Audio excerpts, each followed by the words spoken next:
नमस्कार, आप देख रहे हैं अथर टीवी। मैं हूँ शुभदा सावंत। आज की सबसे बड़ी आर्थिक खबर सीधे जुड़ी है आपकी जेब और देश की अर्थव्यवस्था से। भारत सरकार इस समय एक बड़े फैसले पर विचार कर रही है, खर्च कम करने यानी ऑस्टेरिटी मेजर्स। क्या है पूरा मामला? बढ़ती महंगाई और अंतर्राष्ट्रीय स्तर पर चल रहे संकट जैसे तेल की कीमतों में उतार चढ़ाव और वैश्विक तनाव ने सरकार की चिंता बढ़ा दी है। ऐसे में सरकार अब अपने खर्चों को कंट्रोल करने की रणनीति बना रही है। सरकार क्यों उठा रही है ये कदम? महंगाई, इन्फ्लेशन लगातार लोगों की जेब पर असर डाल रही है। वैश्विक आर्थिक अस्थिरता का असर भारत पर भी पड़ सकता है, इसलिए सरकार पहले से तैयारी करना चाहती है। क्या होगा असर आम जनता पर? अभी सीधे तौर पर जनता पर कोई बड़ा असर नहीं दिख रहा है, लेकिन कुछ सरकारी योजनाओं में खर्च सीमित हो सकता है। नए प्रोजेक्ट्स की स्पीड थोड़ी धीमी हो सकती है। सबसे बड़ी राहत की खबर, सरकार ने साफ किया है कि फाइनेंशियल ईयर 2026-27 का फिस्कल डेफिसिट लक्ष्य फिलहाल सुरक्षित है, यानी देश की आर्थिक स्थिति अभी कंट्रोल में है और घबराने की जरूरत नहीं है। फिस्कल डेफिसिट होता क्या है? सरकार जितना कमाती है और जितना खर्च करती है, उसके बीच का अंतर ही फिस्कल डेफिसिट कहलाता है। सरकार सतर्क है, स्थिति पर नजर बनाए हुए है और समय रहते कदम उठाने की तैयारी कर रही है, ताकि देश की अर्थव्यवस्था मजबूत बनी रहे। आज बात शेयर मार्केट और आईपीओ से जुड़ी एक अहम अपडेट की, जो कंपनियों और निवेशकों दोनों के लिए काफी मायने रखती है। क्या है पूरा मामला? हाल ही में शेयर बाजार में गिरावट देखी जा रही है। इसके पीछे कारण है वैश्विक तनाव, विदेशी निवेश में कमी और अंतर्राष्ट्रीय बाजारों की अनिश्चितता। ऐसे माहौल में कंपनियों के लिए आईपीओ लाना मुश्किल हो गया है। सरकार ने क्या बड़ा फैसला लिया? सरकार ने आईपीओ इनिशियल पब्लिक ऑफरिंग की मंजूरी की वैलिडिटी को बढ़ा दिया है, यानी जिन कंपनियों को पहले आईपीओ लाने की अनुमति मिल चुकी थी, अब उन्हें ज्यादा समय मिलेगा अपने आईपीओ को लॉन्च करने के लिए। क्यों लिया गया ये फैसला? मार्केट अभी अनस्टेबल है, निवेशकों का भरोसा थोड़ा कमजोर पड़ा है, कंपनियां सही समय का इंतजार करना चाहती है। इसका फायदा किसे होगा? कंपनियों को वे बेहतर मार्केट कंडीशन का इंतजार कर सकती है, निवेशकों को जल्दबाजी में खराब आईपीओ से बचाव होगा, मार्केट को स्थिरता बनाए रखने में मदद मिलेगी। क्या होगा आगे जानिए। जैसे ही मार्केट में सुधार आएगा और वैश्विक स्थिति बेहतर होगी, कंपनियां अपने आईपीओ लॉन्च कर सकती है और तब निवेशकों को अच्छे मौके मिल सकते हैं। सरकार का यह कदम एक स्मार्ट और प्रैक्टिकल मूव माना जा रहा है, जिससे कंपनियों को राहत और बाजार को संतुलन मिल सकता है। आज की बड़ी अपडेट आ रही है कोलकाता से, जहां मौसम ने अचानक करवट ले ली है। क्या है पूरा मामला? भारतीय मौसम विभाग आईएमडी ने कोलकाता और आसपास के इलाकों के लिए ऑरेंज अलर्ट जारी किया है। इसका मतलब है कि मौसम खतरनाक रूप ले सकता है और लोगों को सतर्क रहने की जरूरत है। कैसा रहेगा मौसम?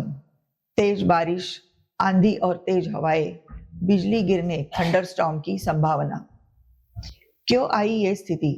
मौसम वैज्ञानिकों के अनुसार बंगाल की खाड़ी में बन रहे सिस्टम, नमी और गर्मी के टकराव, इन कारणों से अचानक मौसम खराब हुआ है। आईएमडी की चेतावनी, जरूरी काम के बिना बाहर न निकले, पेड़ों और बिजली के खंभों से दूर रहे, सुरक्षित स्थान पर ही रहे।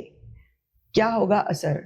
ट्रैफिक और लोकल ट्रांसपोर्ट प्रभावित हो सकता है, फ्लाइट और ट्रेन सेवाओं में देरी संभव, बिजली सप्लाई में भी बाधा आ सकती है। स्थिति गंभीर हो सकती है, लेकिन सतर्कता और सावधानी से खतरे को कम किया जा सकता है। देश की राजनीति में आज हलचल तेज है, जहां पूर्वी भारत से लेकर बिहार तक बड़े घटनाक्रम सामने आ रहे हैं। पहली बड़ी खबर, ममता बनर्जी का नामांकन। आज ममता बनर्जी अपना नामांकन दाखिल कर रही है। इसे आगामी चुनावों के लिए एक बड़ा राजनीतिक कदम माना जा रहा है।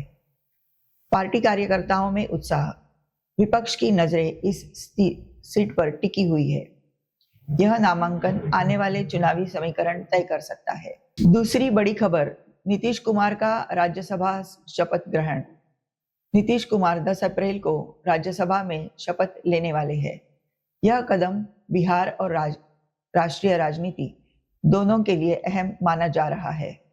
राजनीतिक रणनीति में बदलाव के संकेत, केंद्र की राजनीति में उनकी भूमिका और मजबूत हो सकती है। तीसरी बड़ी खबर है, बिहार में मुख्यमंत्री को लेकर हलचल।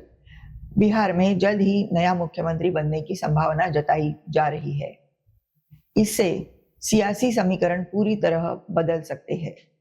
अंदरूनी बैठकों का दौर जारी, पार्टियों के बीच रणनीतिक चर्चाएं तेज। पूर्वी भारत की राजनीति इस समय बेहद एक्टिव मोड में है। एक तरफ चुनावी माहौल, दूसरी तरफ सत्ता परिवर्तन की अटकलें। आने वाले कुछ दिन राजनीति के लिए बेहद निर्णायक साबित हो सकते हैं। दुनिया की नजरें टिकी है मिडिल ईस्ट पर, जहां से आई है एक बड़ी राहत भरी खबर। क्या है पूरा मामला, जानिए। अमेरिका और ईरान के बीच जारी तनाव के बीच अब 2 हफ्तों का सीज फायर युद्ध विराम घोषित किया गया है। यानी फिलहाल दोनों देशों ने सैन्य कार्रवाई रोकने पर सहमति जताई है। क्यों हुआ ये सीज फायर? लगातार बढ़ते तनाव और हमलों की आशंका, अंतर्राष्ट्रीय दबाव, शांति बनाए रखने की कोशिश।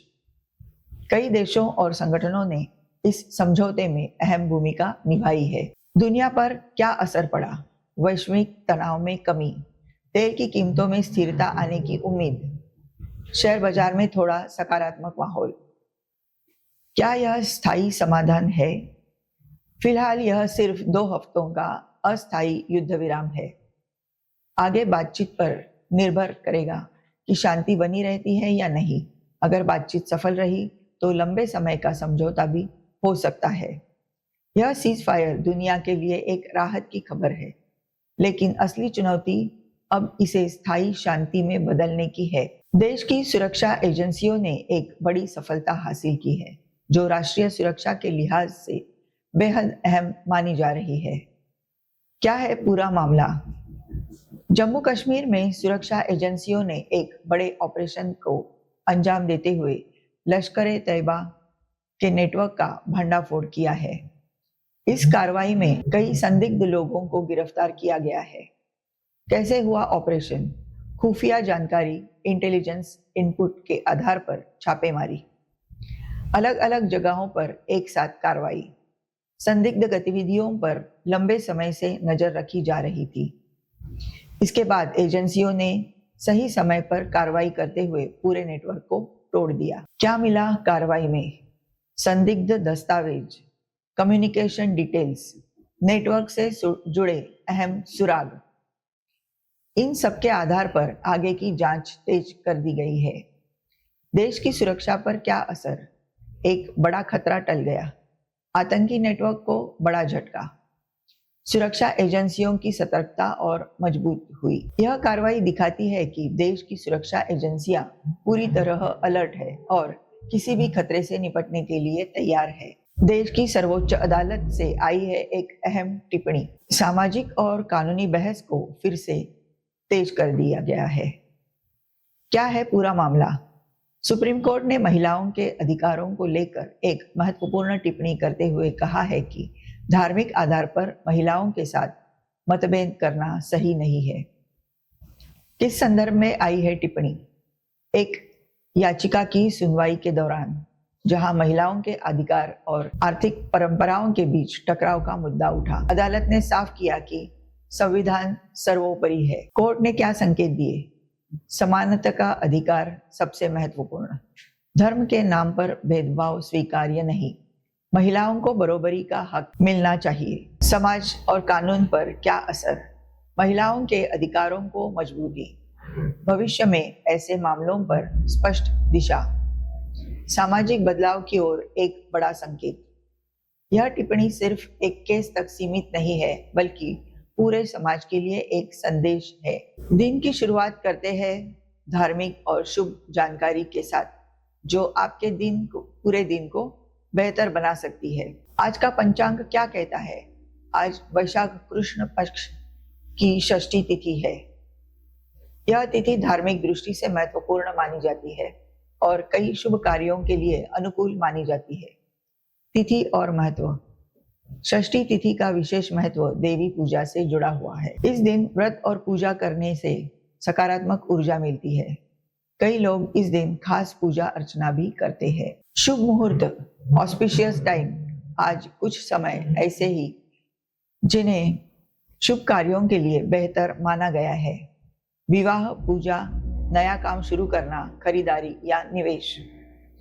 इन कामों को शुभ मुहूर्त में करना लाभकारी माना जाता है। राहु काल का विशेष ध्यान। राहु काल वह समय होता है जब नए और शुभ कार्य करने से बचना चाहिए। इस समय में यात्रा का नई शुरुआत टालना बेहतर होता है। आज के लिए सलाह। दिन की शुरुआत पूजा या ध्यान से करें। शुभ समय का सही उपयोग करें। राहु काल से बचकर अपने काम प्लान करें। आज का दिन धार्मिक और सकारात्मक ऊर्जा से भरा है। बस यही समय का ध्यान रखकर आप अपने दिन को और भी सफल बना सकते हैं। ये रहे आज के मुख्य समाचार। हमारे साथ जुड़े रहने के लिए धन्यवाद।